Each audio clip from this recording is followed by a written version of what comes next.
اليوم باش نحضروا مع بعضنا فكرة عشاء سهلة بنينة ومغذية تعمل 66 كيف. شوربة بالفروي دو مير، ترتولات بالسبناخ تهبل بالبنة مع سليطة نودكم ولا نشهيكم.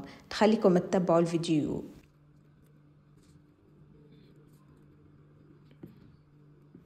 في طنجرة على نار متوسطة نصب فنجان زيت ونحط الروس متاع الكروفيت نقليهم شوي لين يخرجوا النكهة متاعهم الكل.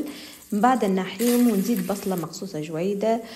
زدت السوبيا قصيتها طروف وغليتها شويه في الماء مع مغرفه ثوم ونخليهم مع بعضهم شويه. زدت الحمص وزدت العدس، مغرفه طماطم معجونه كبيره، ملح، فلفل اكحل، كركم وفلفل مهروش، وزدت هريسه عربي ونحط سفناريه قصيتها طروف كبار. من بعد باش نرحيها نمرقهم بالماء السخون. زدت رشه كرفس شايحه ونغطي عليها ونخليها تهز غلوه.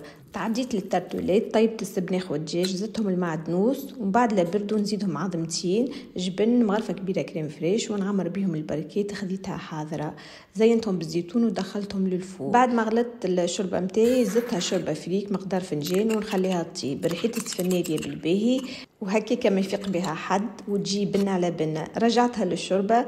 اخر شيء نزيد كعبات الكروفيت في اخر دقيقتين، رشه معدنوس، شويه كمون، فلفل مهروش، وتكون الشوربه حاضره.